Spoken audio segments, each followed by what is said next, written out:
Scott, were you one of those UVA tryhards that lived on the mall, on the lawn, on the I lived on the mall. I lived on the lawn. I was one of those tryhards. I am so proudly unsurprised. It was amazing. We got to go to the bathroom outside. We had to heat our room with a fireplace. It was totally worth it. They are objectively terrible, like, living conditions, right? They're better. They're not as bad as it sounds. The fireplace is kind of charming. You do have to use the fireplace because the radiator they have is like nuclear hot and makes it so one half of the room is uninhabitable. Wait, so why did you live there? It's an honor. An honor. Yeah, it's like a UVA thing. It was fun. I regret it. I made my wife stay on the lawn. We went back for my 10-year college anniversary. Oh my god! In the middle of the summer, and when it was 100 degrees outside. Somehow still your wife too, which is impressive. She is still my wife. It was like 100 degrees, and then we got locked out of the room in our bathrobes trying to go to the shower. And so I had to walk across a bunch of people doing yoga on the lawn to ask them to let me back into my room in like a short robe because it was designed for a normal person, not a 6'5" person like me. I think this is good B-roll, actually. I think actually we should just have Scott's story about coming back to UVA. My wonderful, beautiful, tolerant wife, who I need to say more nice things about because she feels like I only make fun of her on the podcast, so I need to say more complimentary things. Does she listen to it? If you can work in, she does listen to it now. Yeah, we made fun of my wife for not listening to the podcast in like episode 2 or 3 of Ratsec 2.0, and since she's listened to every episode because I made her feel guilty. And she's a wonderful, beautiful, supportive woman. And Jen, if you could put that in, that'd be great. Thank you. So good.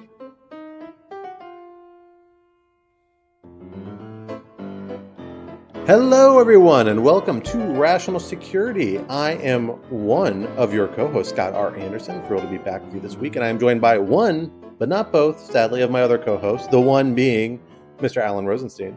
The worst one, let's admit it.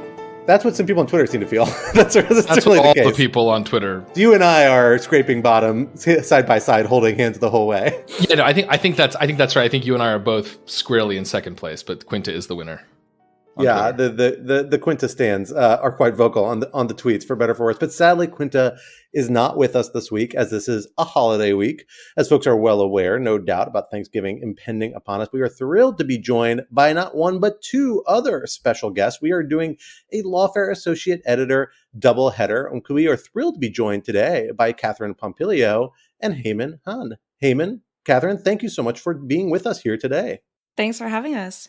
Well, thank you. I can say with some confidence, I don't think you've been on Rational Security before. Because I think you both started after I took over the show. Is that right? That's correct. Yeah. Yes. We don't have to do that awkward thing where we ask them if they were on the old Rational Security, if they liked it better than this Rational Security. Then we have to take some digs at Ben. We can do that anyway, but we don't have to this time. That's our usual traditional mode.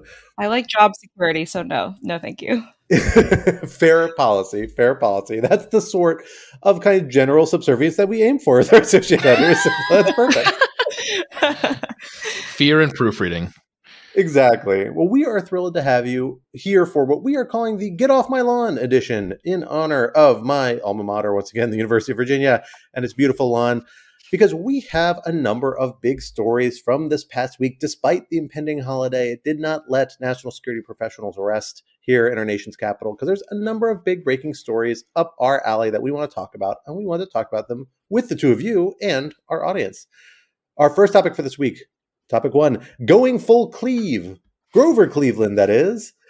Last week, former President Donald Trump announced his intention. Deep cuts. Deep cuts. Everybody knows that now. I feel like every op-ed about this has mentioned the Grover Cleveland parallels. Because last week, former President Donald Trump announced his intention to once again run for president. If he is reelected, he will be the first president to be reelected for non-consecutive terms since, of course, Mr. Grover Cleveland. And he's doing so in spite of the Republicans' relatively weak showing in the midterm elections and his own impending legal troubles. What does Trump's announcement mean for 2024 and after? Topic 2, a Mueller mulligan? ? Trump's announcement that he was once again running for president in turn led Attorney General Merrick Garland to make his own announcement last Friday that he was appointing yet another special counsel, this time to take over the investigations into Trump's interference in the 2020 election results and mishandling of classified records. Was this the right move? how will the special counsel's appointment impact the investigations and Trump's political future? And topic 3, Pyongyang yanking our chain. North Korea has launched a new ICBM that it claims can deliver nuclear weapons anywhere in the United States. Should this threat be taken seriously, or is it mostly a bluff? And is the Biden administration and the broader national community doing enough to respond? For our first topic, I will hand it over to me because we are short on hosts this week, and I am going to go ahead and introduce a couple of topics this time.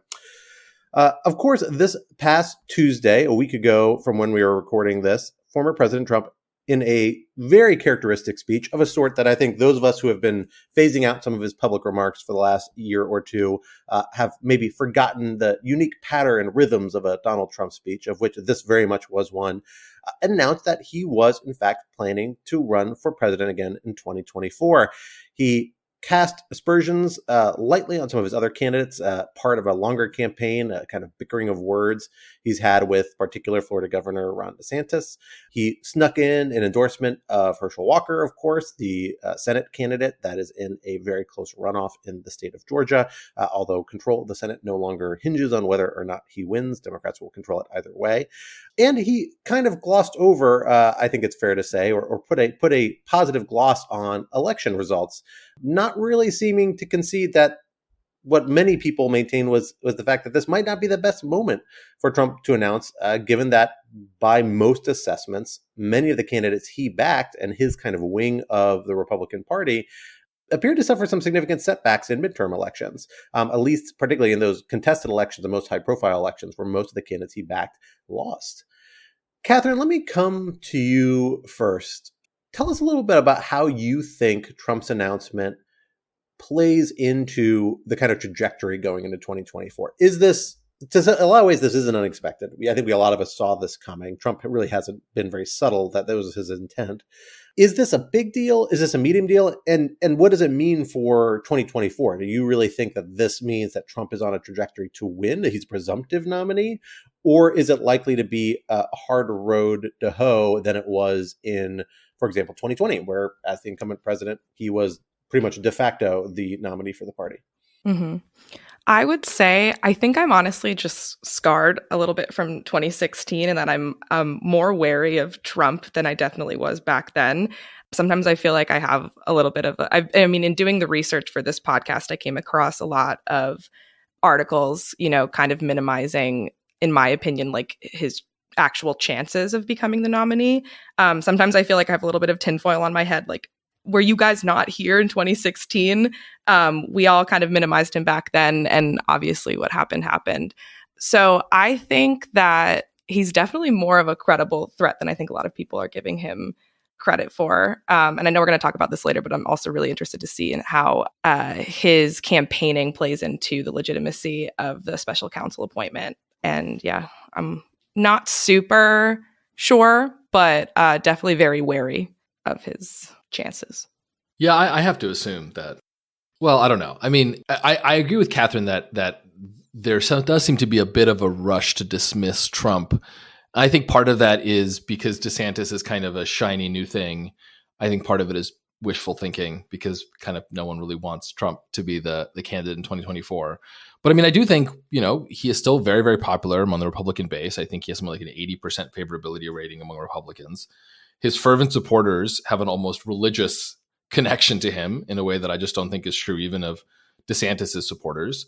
DeSantis is, although certainly riding on a high wave of popularity, especially given his 20-point win in the Florida governor's race, he's still relatively untested.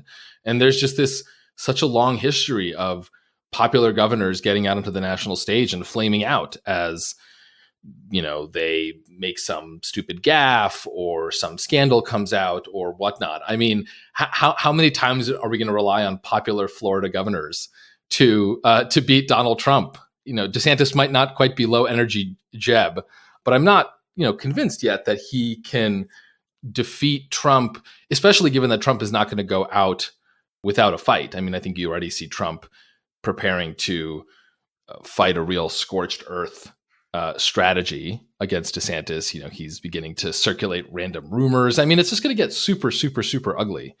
So, my view is still that it is more likely than not that Trump will be the 2024 candidate.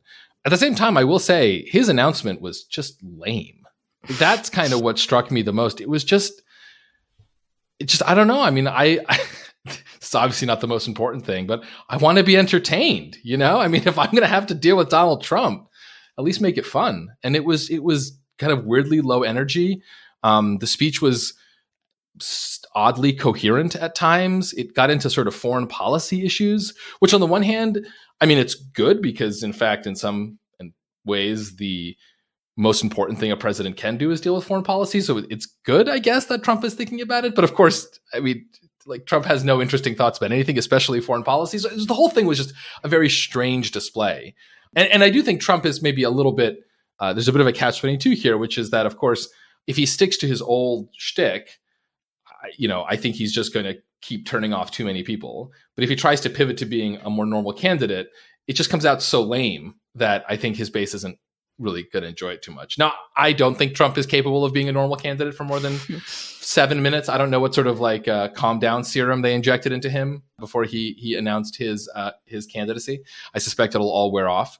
But that's my view. And just more to the point, I just think the Republicans have really gotten themselves into a bad situation because I still think Trump is the presumptive nominee, but obviously his baggage is such that, I think his chances of winning in 2024 are probably substantially less than in 2016 or in 2020.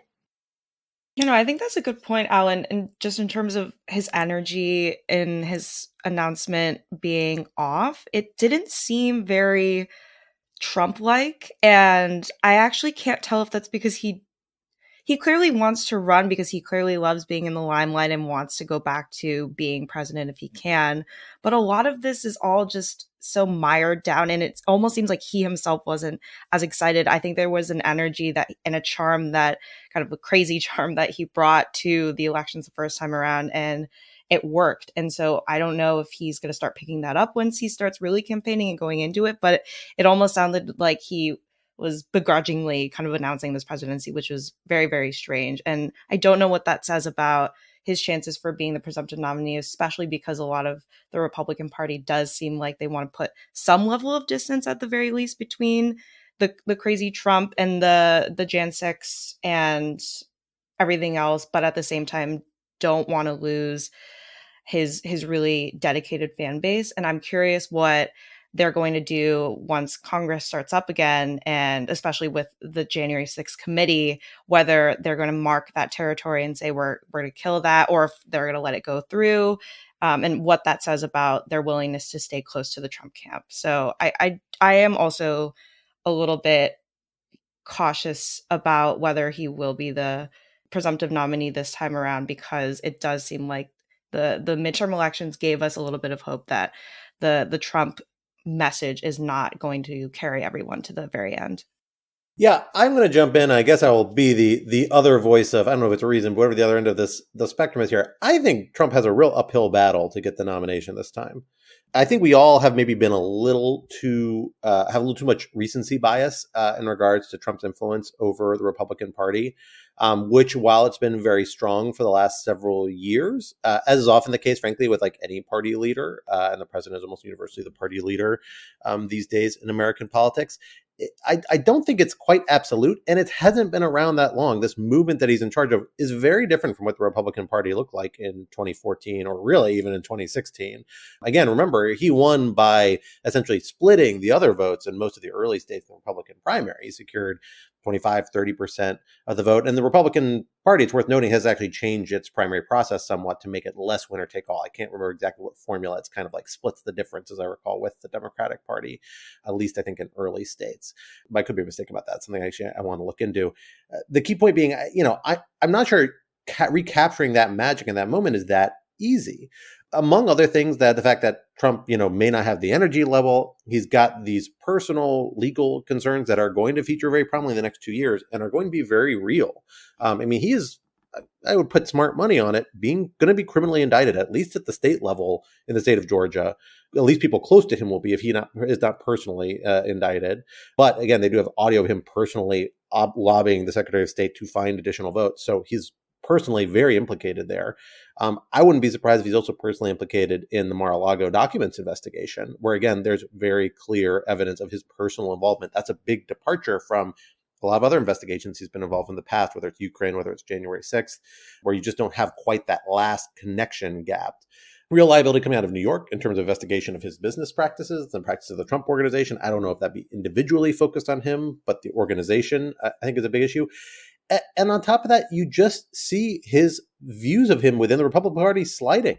Only 60% of the Republican Party, Republican voters and Republican-leaning independents, which are in some ways more important, actually had a warm view of President Trump at all coming into the midterm elections. This is in October 2022, I think, when this Pew Research was indicated. This has been a kind of gradual decline, shrinking down from something in the 70s a year or so ago, year and a half ago, down to the 60s, and continues to decline.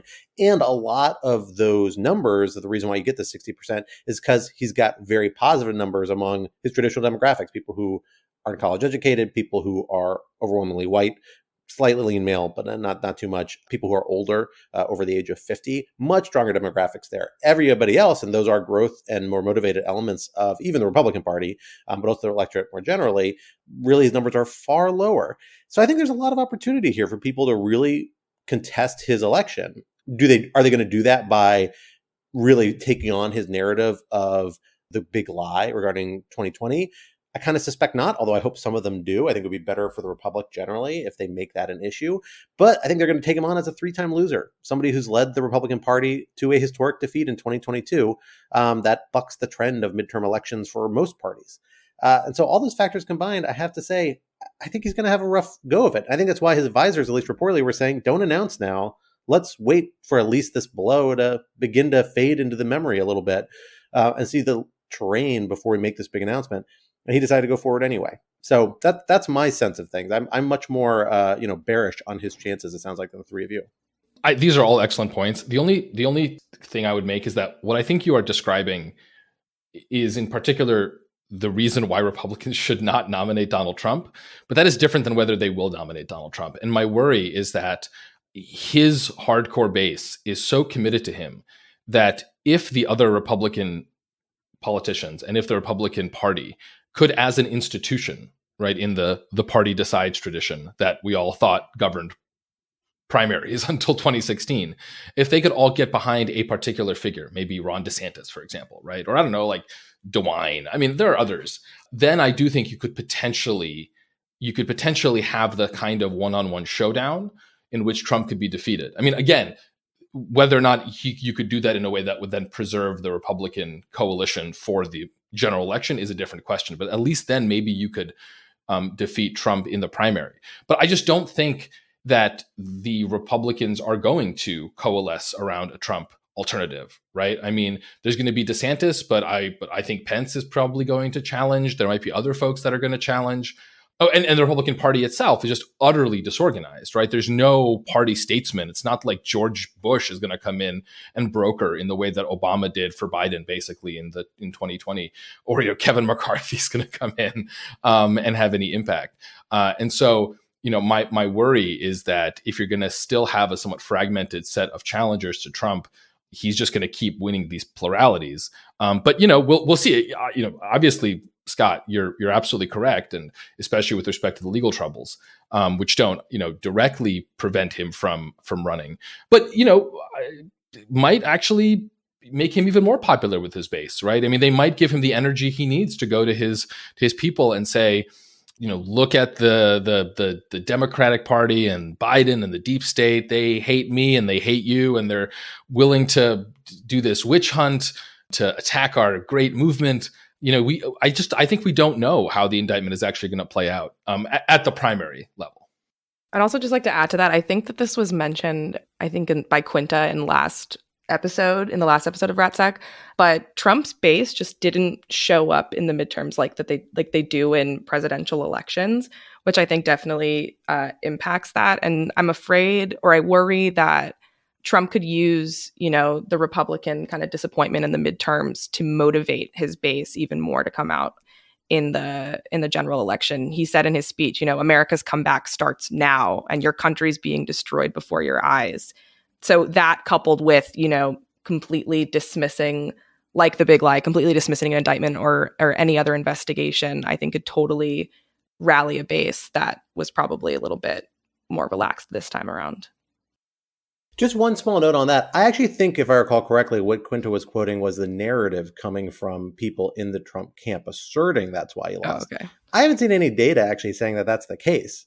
Actually, turnout was really high among Republican voters for a midterm election generally, and I haven't seen exit polling or something else that would give us a good way to differentiate, more Trump-oriented Republican voters from other Republican voters. But if overall turnout was pretty high for midterm election, not as high as a presidential election, that's never the case. The thing that really proved to be disadvantageous is that the turnout was way higher among those who are concerned about reproductive rights and democratic process concerns, and generally were younger voters. Those were like the big surge to the polls that really seemed to sway things these times. And I don't know what motivated those voters. I agree. I mean, you're going to get more people turn out who are motivated by individual candidates, and there are probably more people who feel that way about Donald Trump than feel that way about Joe Biden, probably, if he's the nominee for the Democrats in 2024. Who knows? But a lot of people also feel that way against Trump. So I want to see more data before I really buy into any of those narratives that there's a secret wave waiting just at Donald Trump's beck and call in 2024 that for some reason he couldn't get out in 2022. I do have a question for you, Scott. I'm curious before we leave this topic. So, again, I totally get your skepticism of Trump's chances here. So, am I right to assume then that you think that if it's not Trump, it's almost certainly DeSantis?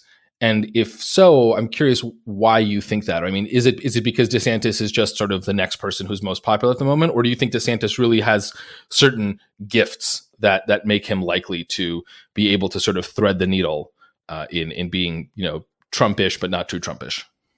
I don't think it's going to be Ron DeSantis either. I don't know. I'm not saying it won't be Ron DeSantis.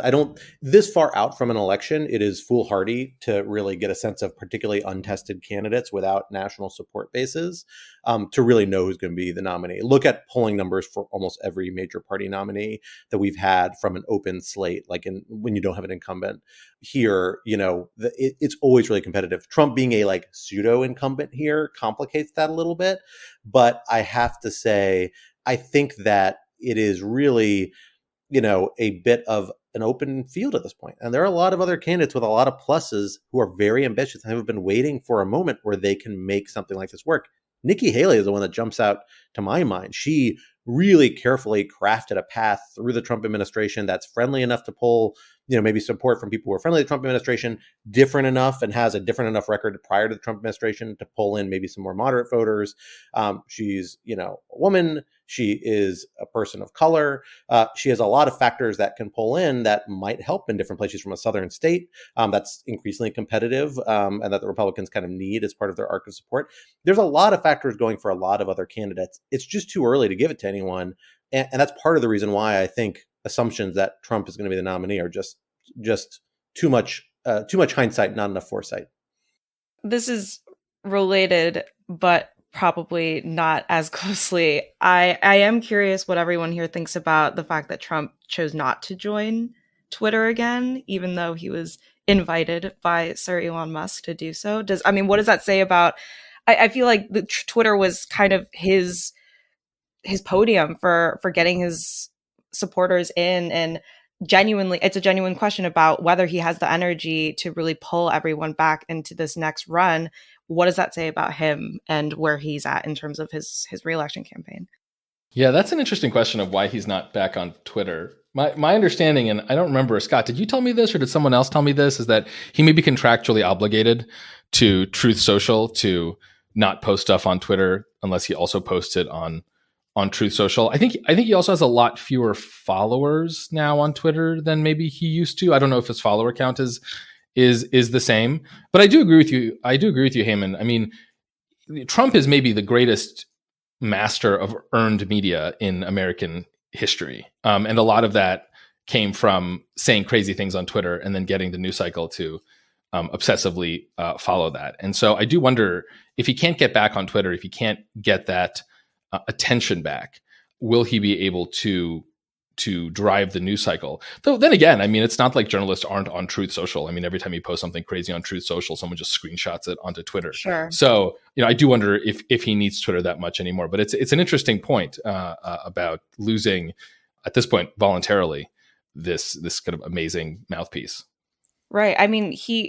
People used to track him and say Trump tweeted, and it was almost like a king's decree or something so direct. And people really took his word at face value on that site. And I mean, I just checked right now, he has 87.6 million followers, and you can actually see his profile still. So it's there. The last thing he's tweeted, that's a lot of followers. It's a lot of followers. I think that I'm just very curious. I mean, maybe Scott will come in with the contractual legal obligations that he might have to not be on Twitter. But in all seriousness, I really do think that his Trump Twitter presidency was particularly effective in driving his agenda and really getting people to bite onto the bait that worked with his followers. So the fact that he's not really coming triumphantly back on, and Kanye did, is just a very interesting set of developments, I think. You know, I have read in the media that there may be contractual issues here, and that may be a barrier. I kind of doubt they're that serious, because Truth Social is an organization run entirely by sycophants of Donald Trump, like by matter of definition and purpose. So I can't imagine they would actually like pose serious litigation risk if you were to do something like go back on Twitter. But more fundamentally, I actually kind of suspect the significance of Twitter is frankly, like a bias built into people who are particularly strongly on Twitter and who disagree with Donald Trump more specifically. But there's a long time when we thought the Donald, remember the like kind of Reddit subforum, was in fact the big forum for organizing among Trump supporters, particularly during the early primaries. There's been a bunch of different avenues here. He's still got, lots of very kind of far right OAN and news type networks, broadcasting videos. He still gets speeches. He still gets talking heads on those places that reach his core supporters. And I don't think he was ever a guy who's ever really found his mission is in reaching out to people and reaching broader audiences. So in terms of his core supporters, I feel like he's just got the avenues of communication he has there.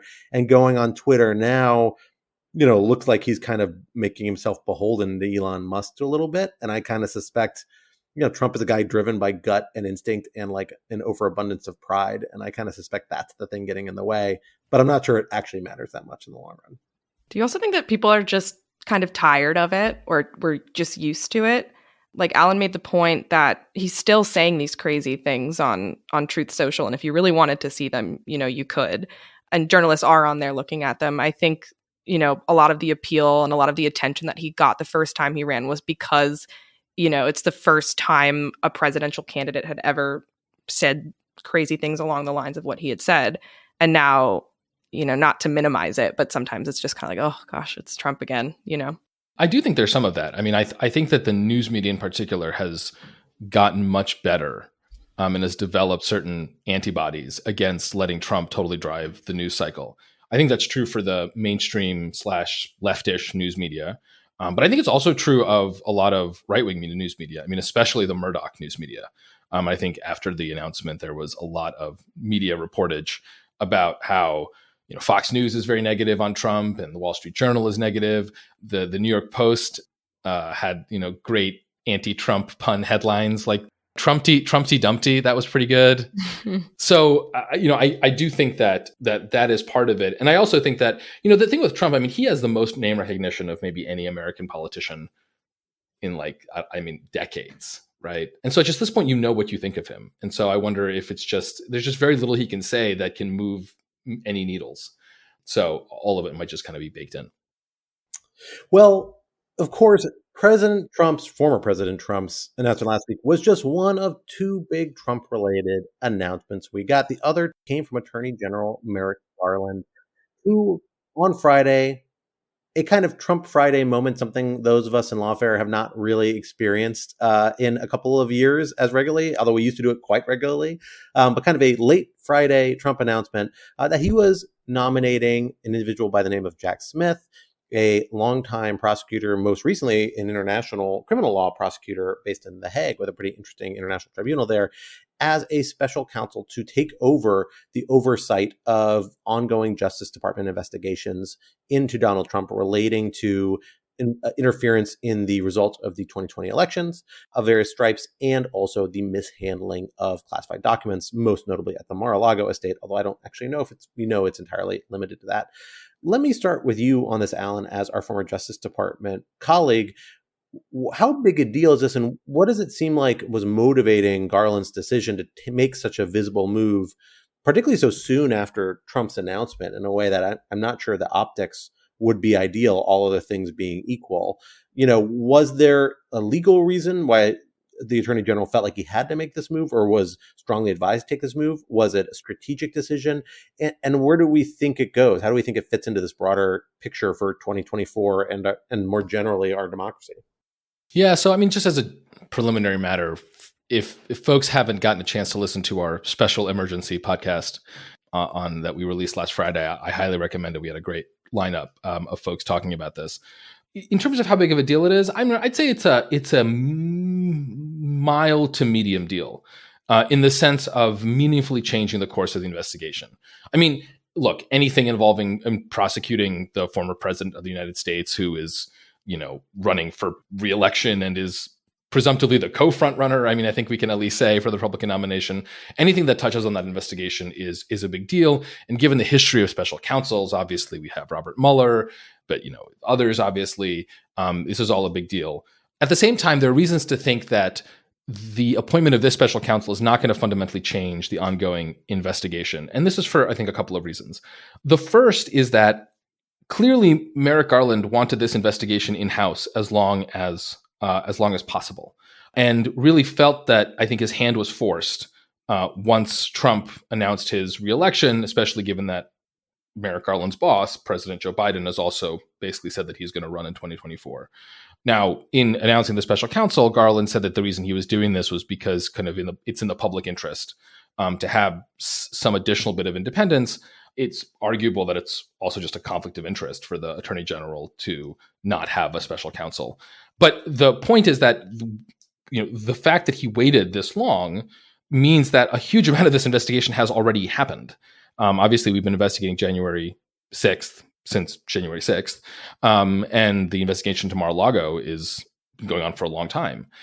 So this is unlike the appointment of Robert Mueller as special counsel, who was brought in to run an investigation. This seems to be much more an appointment of a special counsel to take over an investigation that, if not is basically done, is largely completed, or at least is well on its way, to review that and to be the person to ultimately make the decision of whether or not to kind of pull the trigger on an indictment. Though given how the special counsel works, ultimately that decision could be countermanded by Merrick Garland, who will ultimately have the final say in all of this. And the other reason I think that this is not going to change the course of the investigation too much, and to point Scott made in the last segment, why I think this will, ultimately Trump will probably be indicted at least for Mar-a-Lago, if not also for January 6th, is just reading the tea leaves of who the special counsel Jack Smith is. He is a very experienced federal prosecutor. He was at ED&Y for a long time. He was the head of DOJ's Public Integrity Division. He is currently, or was until a week ago, the chief prosecutor for the Kosovo war crimes trial in The Hague. And from talking to people who have interacted with him, he's just a very serious, very aggressive prosecutor. He's not the person that you bring in to slow walk an investigation. Now, he will exercise his own independent judgment. There's no reason to think that, he's just going to rubber stamp what's happened so far. But I do think that there are enough signs, including statements from both the Attorney General and from him, that this will not slow down the investigation, that really this is done to bring a fresh, independent set of eyes, but one that is ultimately going to do what federal prosecutors tend to do, which is where there is a strong legal and factual case, bring an indictment, even if it is politically costly and messy. What do you think the Justice Department gains by having Jack in particular do this kind of, I guess, handoff situation as opposed to just seeing it through to the very end? I do have to clarify also, it is not Twitter Jack, but they look weirdly alike. I don't know if you've noticed this. They have like the exact same facial hair. And so it's very, very comparable. But just because Heyman's familiar enough with him to call him Jack, it's not Twitter Jack. It's a different Jack. It would be amazing. It would be amazing. That would be honestly, a real turn. Given that Elon Musk does appear to be the God Emperor now, I would not surprise me if he appointed Jack Dorsey as the special counsel to decide on Trump returning to Twitter. You can imagine these interesting parallel proceedings going on in the fresh hell that we all live in. Yeah, I don't know what it gives DOJ. I mean, look, DOJ is run by rule-following order muppets. I say that not as a criticism. I am a rule following order Muppet myself. So like they have the regulations. If you read when they're supposed to appoint a special counsel, like this is obviously when you appoint a special counsel. Like this is not that, I think, controversial. So I don't think it's that much of a what do they gain here. I think it's just like this is kind of what they had to do. And Merrick Garland, the most order Muppety of the order Muppets, I think did this. I don't think it gains them, frankly, anything, because the people that they might want to convince of everything being above board are probably so convinced in the conspiracy theory of the bad old deep state that nothing is going to actually convince them. I mean, especially because the special counsel is not fundamentally independent of DOJ. The special counsel ultimately reports to DOJ. This is not an independent counsel. So I don't think this gains them anything, but I also don't think it costs them that much, right? It's, and Peter Strzok, formerly of the FBI, who was obviously central to the investigation into Russian interference in the 2016 election, he pointed out that special counsels can get spun up very quickly. So you're maybe looking at a 1 month delay, but ultimately probably not much is going to change. So this is good for the rule of law, but I'm not sure it's going to make that much of an impact ultimately on the outcome for better or for worse. Shifting a little bit, but Trump called on Republicans to fight the special counsel appointment. What can they do about it, if anything? I don't think they can do anything about it. I mean, they can harass DOJ. They can try to force, Merrick Garland to come and testify every 35 minutes. They can hold, whomever they want in criminal contempt, though, of course, it doesn't really matter that much since the people who have to enforce criminal contempt are the very people who will be held in criminal contempt by a angry Marjorie Taylor Greene or whoever is going to chair the House Judiciary Committee. And in some ways, and this is kind of to your point, Heyman, it might help DOJ a little bit in that it gives other DOJ officials the ability when they're going before Congress to respond to Jim Jordan by saying, look, we're just not involved. Like, I don't know anything about the Trump stuff, the Trump investigation. That's all through the special counsel. Go talk to them. And then, of course, the special counsel will say, no, I'm not going to talk to them because I'm not going to talk to you because it's an ongoing investigation. So it's kind of a way of funneling. The other question is, do the Republicans want to give Jack Smith a hard time for this? I mean, if you follow, especially Scott's logic from the first segment about this is maybe an opportunity for Republicans to get rid of Trump, they don't really want to. Then, of course, you get into these complicated dynamics about, well, if Mark Meadows has a crazy MAGA Matt Gaetz led majority, tiny majority that's going to make his life miserable. Can he tamp down on the radical fringe elements of his caucus? I suspect the answer is no. But I don't think, frankly, the appointment or not of a special counsel fundamentally changes how much damage Congress can or cannot do to the Department of Justice. And on this question about the relationship between the special counsel and Congress, remember that Comey decided that he would kind of keep Congress apprised of what was happening, and Mueller was kind of like, no, I don't want to do a lot of testifying. What is your sense of special counsel? I can't call him Jack anymore because I'm going to get yelled at. But the new special counsel, what do we think he's going to do? And does it matter how much interaction he has with Congress or reporting he does to Congress for the ultimate decision?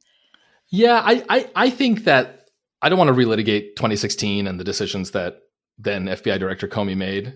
I do think in retrospect, they have not turned out, they don't look that great. And I don't think even Comey is particularly satisfied with a lot of the stuff that happened in 2016. I think that maybe the lesson that DOJ has learned is honestly stick to the tight-lipped procedures for a reason.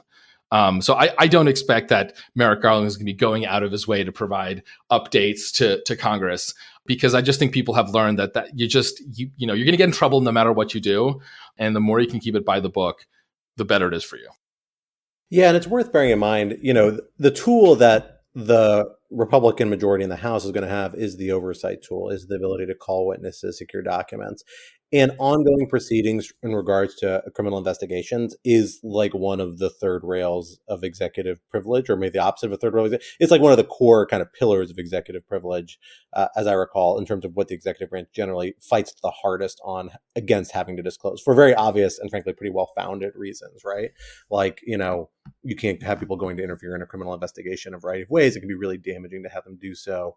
That's true in a FOIA context. It's true in other statutory disclosure contexts, and true, by my recollection, in congressional oversight as well. And so I think, as Alan noted, this lets you kind of segregate the investigation a little bit more, although obviously they're going to pull staff from, the existing offices that are working on this, probably keep a lot of the existing case officers and prosecutors, precisely because they already know the case fairly well and they don't want to slow things up. But hopefully that helps a little bit. But I really think that that's going to be the main avenue of putting pressure. And it's less about actually getting at the investigation, more about undermining the credibility of the people involved, right? Because you can't really get at the facts. And the Justice Department, actually, the approach that I agree, I think Alan's 100% right, the DOJ is going to and has doubled down on, about saying, we're not going to talk about anything until the procedurally appropriate moment. There are leaks, there are things that come out. Sometimes there are necessary filings that we discovered in regards to the MAL procedures, but they try not to generally. The problem with that is that gives other people the ability to shape the narrative. And that's going to be, I think the House Judiciary Committee's inclination. And if Jim Jordan is the chair, which seems likely, I don't think that's been established yet. I could be wrong, but I don't believe so. But it's, I think, presumed to be the case. He's already acting like he's the incoming chair in terms of notifying people about, hearings and potential witnesses. That's the direction he's going to lean in. That may not be great. Again, if Trump looks really guilty for this stuff, like Mar-a-Lago hurt his reputation. You had people understanding that this is a bad thing, including lots of Republicans saying this is a bad thing, that if these facts are true, digging deeper and really bringing higher emphasis to that might be a problem. So maybe they end up backing off for that reason. But it really depends on the kind of trajectory of the investigation, how it intersects with those oversight incentives and the kind of abusive oversight incentives, honestly. Yeah, and I just want to add to the point about oversight. I mean, if I were a unscrupulous Republican head of the Judiciary Committee, I think the smarter play would actually not to be to necessarily question the integrity of the special counsel directly, but instead to use it to make more hay out of Hunter Biden and the laptop and all that stuff, and say, look, you appointed a special counsel for Trump, but why aren't you appointing a special counsel to investigate the son of the president, right? Who we know the president is in contact with. I think that would probably be the smartest way for Republicans to use a special counsel, not to beef up Trump per se, but to try to bring down Joe Biden, right? If you can use this as an opportunity to bring sort of everyone down into the muck, as it were. And so I would not be surprised if we see that as a tool, especially because there's some plausibility to it, right? Like, why isn't there a special counsel for Hunter Biden, right? I will say, I think the number one reason they may not do that, this is changing topics a little bit, but I think it's an interesting thing to touch on, is that I'm not sure it's in the interest of the House Judiciary Committee for them to appoint a special counsel, for the simple reason that once the Justice Department appoints a special counsel, they've met the demand of the House Judiciary Committee, if that's the demand they're putting forward. And then all of a sudden, all this gets put in that black box of non-communication for months and months until the special counsel finishes the investigation. Their ability to shape the narrative, drive out facts, really begins to diminish substantially. I think Jordan's going to want to preserve the prerogative to drive his own investigation and shape his own narrative around those sorts of facts. And that's probably only going to be made harder if they appoint a special counsel. I frankly think I could easily see a strategic discussion where the Biden administration says, look, the best way to handle all of this is actually to appoint a special counsel, have an investigation, have somebody look at it. We're not actually worried about our legal exposure, because I actually don't think, I haven't seen anything that suggests there is strong legal exposure here. Maybe problematic behavior in a lot of other strikes, but not actual legal exposure, which is what the Justice Department is going to look at. And once you have those proceedings and it comes out crystal clear, like, it actually kind of vindicates you. I mean, that was kind of Trump's experience with the Mueller experience. I think we all had serious doubts about how the Justice Department handled it, but they pretty effectively spun it to say, look, DOJ basically vindicated us through the special counsel process. And it really did take a lot of the air out of that issue in terms of public salience for a long time. And I think this issue is, frankly, like, again, the real legal risk is far more limited than it was in that case. And maybe that makes some strategic sense for the Biden administration to think about. So long story short, I wouldn't be surprised if this is not the last special counsel we see the Biden administration establish. We may yet see Attorney General Garland make one or two more of these announcements. At the end of the day, I think it's a great subliminal messaging from Garland to have a former war crimes prosecutor being the one to take over this part of the investigation. It was just classic move. Very, very well done. But can I ask both of you to give us like a law 101 of sorts? So there are obviously separate tracks of litigation happening at once, and in addition to the special investigation. So the last deadline for Special Master Deary to finish his investigation, I believe, is at the end of December, for Mar-a-Lago in particular. And so how do all these different strands come together with the special counsel in terms of timeline? And when do you think it's going to end? Yeah, I mean, I don't think the special counsel necessarily changes any of those timelines. I mean, obviously, I guess DOJ could, in some of these pending cases, ask for a little more time to bring the special counsel up to speed. I don't think they're going to do that, right? They're just going to, I mean, DOJ is good at meeting. Definitely not in that case where they're trying to make things move faster. Exactly. Yeah. So, and again, right, I think this is one of these, just to get back to the kind of the original point about how this special counsel differs from the Russia investigation special counsel. You know, I don't expect this to actually change the course of litigation, right? This is basically just, you have now a new boss who needs to be read in, but ultimately is almost certainly just going to keep the investigation going at full speed. Now, how those other investigations go, we don't know. There's the Mar-a-Lago investigation. There's an appeal before the 11th Circuit about all of that. So we're going to see what happens there. We don't even have anything on the other stuff, on the January 6th stuff itself. So, I think the answer to your question is, I think we don't know, but there's little reason I think that the appointment of the special counsel is going to change how these investigations are going to go. Yeah, I think that's right. And I don't think we know, the end of the Deary process is just the end of the, review that former President Trump has requested of these records. It's not the end of the Justice Department's investigation. It really, it lifts what might be a barrier, but frankly, I think is less of a barrier than it may once have seemed to the investigation proceeding, along with the appellate proceedings, everything else that's happening in that case. Like, the investigation's ongoing, but it's going to take longer. The Justice Department's going to take its sweet time. It's going to build as strong a case as it can before it reaches a decision. So I wouldn't expect, any actual motion on this from the special counsel's office until well into next year. I think there's some incentive to get it done, reach a conclusion well in advance of the next election. But there's a big window there between now and then. Okay, I think since Quinta's not here, I'm going to do the Quinta transition, because there should be one per episode. From terrible things at home to terrible things abroad. Let's talk about North Korea, everyone. So don't make fun of Quinta like this, Alan. Wow. Why Quinta? Oh, are you kidding me? Quinta makes fun of me all the time. It's because we're such good friends. This is what we do. Quinta can get back. Will be the first to acknowledge she's bad at segues. Yes, she will. She will be the first to acknowledge it's bad. It's like a little bit we have. So let's talk about North Korea. So they fired a rocket, one of many. And as Scott mentioned at the top, this ICBM, which landed, I think, somewhere off the coast of Japan, North Korea claims could hit anywhere in the United States and stick a nuke on top of that baby. And, now it's a real party. So this is the usual North Korea missile test, though we have some additional fun quirks to it, like the publicity blitz inside North Korea about it, which is not just the usual Kim Jong-un in front of a giant missile, but Kim Jong-un and his daughter, who's this like sweet, I don't know how old she is, but it's like this sweet teen in a big puffy white coat, really heartwarming pictures of father and daughter, except that unlike the usual sweet picture of father and daughter, there is a World War III causing giant nuclear-capable ICBM in the background. It's truly very profound iconography. So I want to start with you, Heyman. I have not thought about North Korea for months, which has been great. But that means that it'd be helpful if you could bring us up to speed. What has old crazy Kim, who is 38 years old, I read, which is just amazing. He's too young to be dragging the world into potential nuclear war. What has he been up to lately? And can you contextualize this latest missile test against just the last couple of months of North Korea?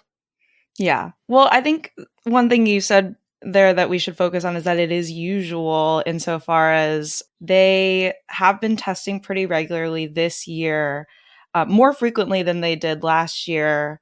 And so that is a general reason to have alarm bells. But I always, whenever talking about nuclear weapons, like to just have a sobering kind of view as much as possible. And yes, this is terrible, but it is a little bit normal for North Korea. So they tested the Hwasong-17 ICBM technology, and they did that in response to the joint military exercises that the US and South Korea do pretty regularly. The biggest one that happened in recent months was in August, and that was a big deal because they had paused that for a bit to try and have better relations and think about ways to mitigate the problem overall. And so there had been a pause, but that restarting pushed North Korea to respond in testing these ICBMs again. The Hwasong 17, when they first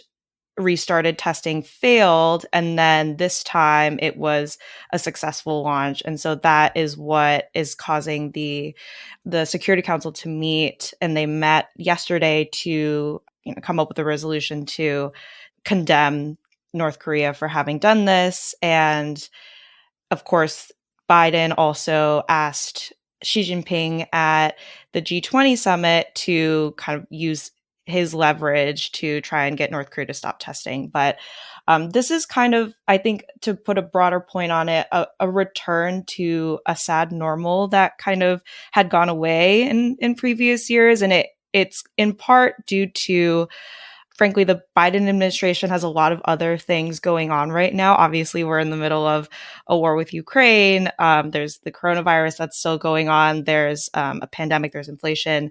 And North Korea has actually been kind of lower down on the administration's, I guess, perspectives of what it wants to be focusing on these days. And it seems kind of like North Korea is signaling that they want more attention and really just asking them to be recognized again, because they're from the North Korean perspective, I think that there is a bit of an ebb and flow between administrations, right? Of kind of Obama's strategic patience and then Trump's very path-breaking, weird normalization effort. And now we're back to the Biden administration, more of a traditional viewpoint on we need to denuclearize North Korea. But again, with all these other things going on, there's not a lot of special attention given to North Korea. So they're starting up their testing again. And unfortunately, it is successful. So I totally get the framing, and I agree with it, that this just seems to be a lot of the same story that we hear over and over again. There's some quiet. North Korea comes up with an excuse to do something provocative. Everyone freaks out. Everyone looks to Russia and China. They do nothing. And then everyone kind of forgets about it until the next time. Yeah. At the same time, this is, and correct me if I'm wrong, the first successful missile test of a missile that could deliver a nuclear payload to anywhere in the United States, right? We're not talking about a strike on Alaska, which would be bad, right? To be clear, right? But we're talking about a missile that could theoretically deliver a nuclear weapon to Washington, D.C., which of course would lead to the complete annihilation of North Korea. But that's cold comfort to the United States and cold comfort to South Korea, which no doubt would be eliminated as well. So although this is in some ways a return to just the usual cycle of provocation, I mean, is there something legitimately new and potentially destabilizing about North Korea having the ability to strike the United States? Well, certainly it's a big step forward in terms of them being able to deliver a nuclear warhead, right? Which is the whole enterprise here and the whole point. And so it does matter for sure that this version of the Hwasong 17 being tested was successful. But I guess then the question I always have is, what's the appropriate response, right? So then the appropriate response, one of the favorite routes, as we have already talked about, is kind of the US asking China and Russia to leverage. The other response is kind of like continue the joint military exercises with South Korea. The terminal high altitude defense system in South Korea right now is also in theory to try and block any sort of missiles that might go out and intercept it before it gets far off the peninsula. So that's going on. But a lot of those things, well, the first one of Russia and China don't seem to work because Russia and China aren't going to do anything about that. And then the second kind of, we need to be doing other things to strengthen our presence in the Korean Peninsula, often just provokes them even farther and pushes them farther down the line of, let's do more testing. And I think that goes to this asymmetry problem, right? Because the US and South Korea are working with conventional warfare a lot of times, right? We're talking about F-16s, we're talking about submarines, we're talking about on the ground military power. Whereas the only thing that North Korea has is the nuclear option, literally. And so whenever I see this happening, it's just striking that there are a bunch of different avenues that we try and counteract North Korea's moving forward of their nuclear program. But North Korea, the only thing they can do is just continue their nuclear program. So it just pushes us closer and closer to the brink. So, and if you ask me, no one asked me, but if you ask me about what we should be doing overall to I'm asking you. You are officially being asked. Okay. Go for it. Well, I think if we want to really respond to North Korea and the North Korean problem, I do think it's an investment of having, like, diplomatic relations. Everyone kind of wants to make fun of that, but actually having lines of communication going so that it's a bottom up approach to denuclearizing the peninsula and having that be an ongoing conversation and not just in response to and sanctioning of North Korea. I think that is a longstanding project that, again, different administrations have different perspectives on that. But as a general matter, I think in 2005, 2006, with the six-party talks that were happening, there was a lot of progress being made back then. But once those started deteriorating, I don't think we've ever really returned since to this kind of keeping lines of communication open and actually trying, like, at lower levels, not going straight to Kim Jong-un, but like talking to diplomats and having these relations continuing forward as a steady state, going back to something like that. And really trying to build denuclearization as a longstanding project, as opposed to being reactionary or just combative on the front level. I think that's kind of, I would love to see a response like that. Yeah, I really think you hit on kind of a conundrum that both the Obama administration, the Trump administration, and the Biden administration have found themselves in, and to some extent the Bush administration, Clinton administration before them, is that I don't think there is actually an easy path out of this particular conundrum. I think your point on engagement is a good one, but that's about creating opportunities for a path, right? Like creating situations where you can see mutual willingness to move towards some, non-zero sum outcome manifest themselves. But the problem is that where you've seen major investments be outlaid, you saw a major one by the Clinton administration, right, which led to a substantial degree of re-engagement, lightening of sanctions, and then a quick slide back by North Korea, back towards a nuclear weapon program, back towards a variety of behaviors that at least the Clinton administration had been under the understanding had been kind of taken off the table by, or at least substantially limited by the behavior. And the leverage was the same. Like, you have this nuclear potential at the time, like realized now, or that even a nuclear capability by developing one at the time. And that's a point of leverage that keeps coming back when you're in a situation where there's really nothing you can do.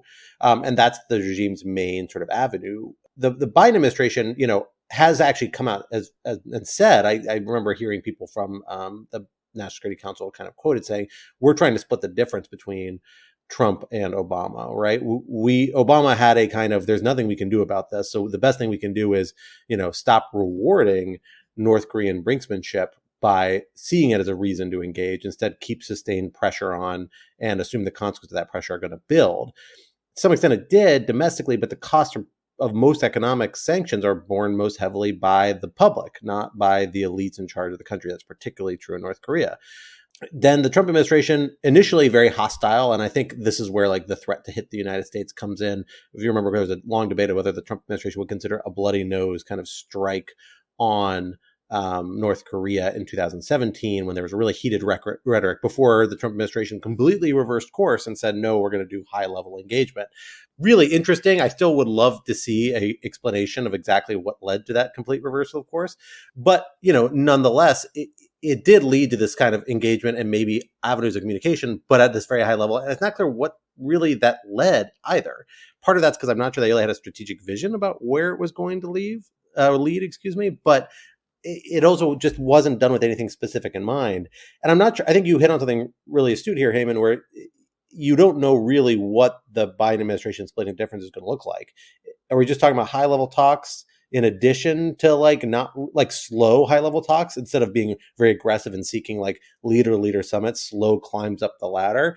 The truth is, in my understanding, and I'm not an expert, as my understanding, North Korea has been very resistant to that because they really want to see a degree of high level engagement. I think because for them, that's the thing that they're kind of angling for. Sanctions relief would be great, but in the first case, they want to look like they're getting the United States to capitulate and kind of come to the table and that they have that strength. Maybe that's worth kind of giving up a little bit.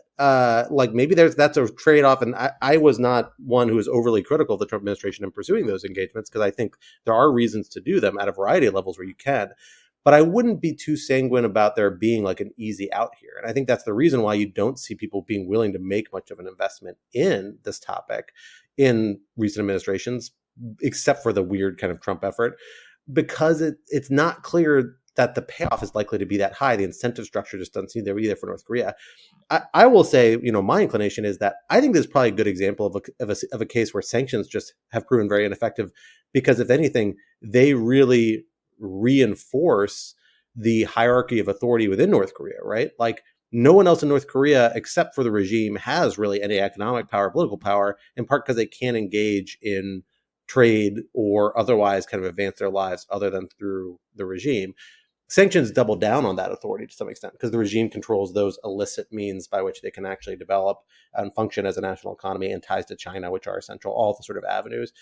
Maybe this is a case where you provide sanctions relief and you try and structure it in a way that begins to empower other folks in North Korea, develop a local economy that's not contingent upon the state. Again, try and get those conditions that we usually associate with more robust political change to cultivate in North Korea over time. But even that is just speculative.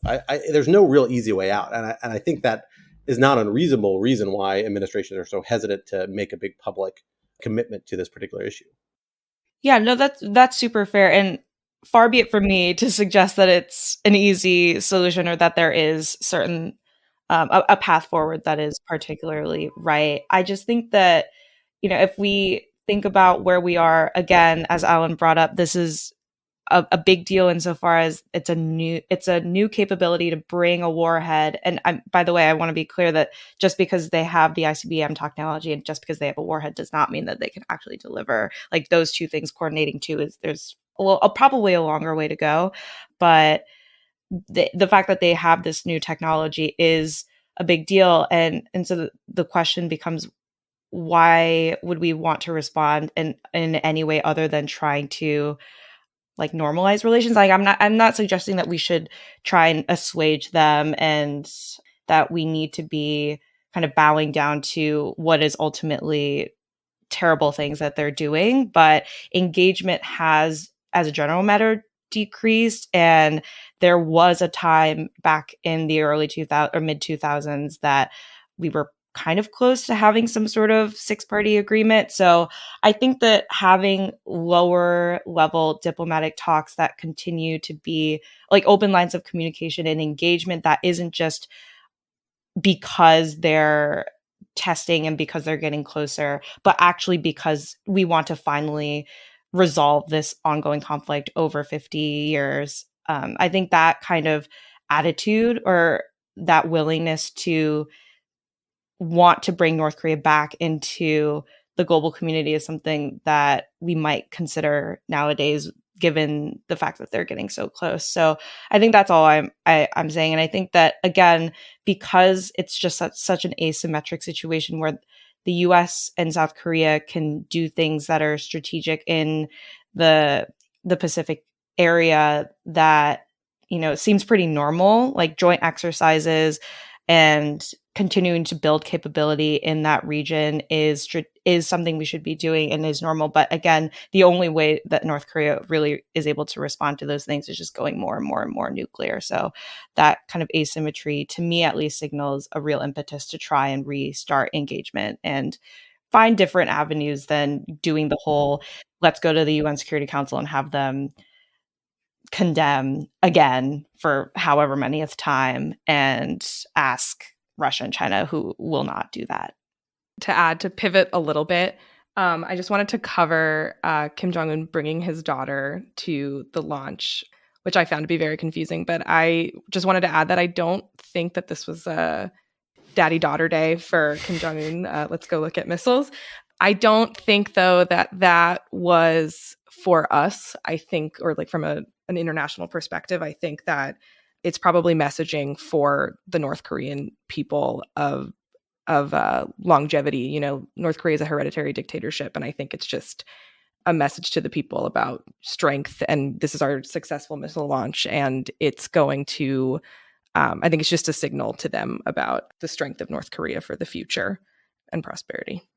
Well, I just wanted to ask, I mean, do we know, is the daughter his only child? And if so, yes, I'm seeing some head shaking. I don't know what the sort of gender norms and gender politics are in North Korea. I mean, it would be an interesting win for diversity, though, ultimately not that great if the next murderous dictator in North Korea was a woman. But I suspect that is probably not the case, just given what we know about how these sort of autocratic hereditary monarchies tend to work. Yeah, no, she's not the only one. It's strange. She's actually the second daughter. I almost feel bad for the first daughter. Yeah, why doesn't she get to go to the daddy-daughter ICBM day at school? Yeah, there's a lot of intrigue around the whole thing, and you're right to think about it as a like culturally, I feel like it does make sense to like kind of bring the eldest in, and but I think it is a little too early to think about if there was more messaging on this than maybe what Catherine was suggesting as just a general like longevity thing. But people have been talking about, are they trying to introduce the heir? Are they trying to create a line of succession? Like, as we mentioned, Alan, I think you told us he's 38. Like he's not going anywhere. I don't think that it's I think that some things I've seen out there about, this being a signal for the line of succession is probably a little bit premature. But yeah, it definitely does seem to be, showing the North Korean people that this is kind of for something bigger. And it kind of is evocative of, I guess, this very like anytime North Korea and nuclear weapons come out, I'm just reminded of the fact that this is a hermit kingdom that really is clinging on to dear life with this one big weapon that it has, the nuclear weapon, that the only reason it sees itself as being able to survive in this moment and not be annihilated by external powers. So I do think it does have a lot of layers to it. I don't presume to know what the intention was at all, but there's a lot baked into the cake, I think, for that. Yeah. Well, folks, we'll have to leave the conversation there for now, but this would not be rational security if we did not bring you some object lessons to ponder over until we are back with you next week. Alan, why don't you get us started? So the Lawfare Slack contains multitudes, all of which are wonderful. But one of my favorite corners of the Lawfare Slack is our Lawfare Dependents channel, where we post pictures of our dependents, which is usually like boring stuff like children and the occasional dog. But sometimes you get a really fun Lawfare Dependents entry. And the latest one, and this is my object lesson, is from our very own Catherine Pompilio. And it is her parrot, Moby. And there's just an amazing picture of just this very... I don't know. I always find parrots to look very intelligent and thoughtful and kind of inquisitive, peeking up over her laptop, which has the Lawfare, which is open to the Lawfare site. So I think with Catherine's permission, we will post that to Twitter. And that is my object lesson, the greatest Lawfare dependent of all time, the parrot. Maybe. Absolutely. Maybe some Patreon content will be him dancing to Gangnam Style, because he does that a lot. The dream. I have to say, I find birds somewhere between creepy and terrifying. I don't know why. I think it's something built into like my dinosaur DNA. Yeah, it's because they're dinosaurs. Ancestors. It's because birds are dinosaurs. Yeah, all birds. I'm like, even chickens. I'm like, I don't trust you. You got something going on back there. You got that predatory look in your eyes. But I'm sure the parrot is very nice, Catherine. I would not cast aspersions on them specifically. No, he's crazy, but he's an African gray, and I'm pretty sure that they're the only types of parrots that can mimic voices exactly. Wow. So he's creepy in the way in that he mimics my voice, my stepdad, my mom. When I was a child, he used to scream for my mother in my voice. Wow, and that's now crazy. Now he coughs and sets his alarm and lives his little birdie life. We had Christopher Jackson, who played George Washington in Hamilton, come to my house for a fundraiser that we were doing for the community college here. And he was singing in my living room, and Moby's in my kitchen. And Moby was whistling along to Christopher Jackson and screaming over him while singing. So Moby is actually an unofficial Hamilton cast member as well because of that. So he's a pretty special bird. Yeah. Yeah, if only I could imitate his voice, that'd be perfect. That'd be amazing. A parrot of many talents. Exactly. Well, for my object lesson, I'm going back to the obituary pages for better or for worse. I feel like I've been doing this a lot lately, talking about people who have passed away. So apologies, but I'm going to do one more.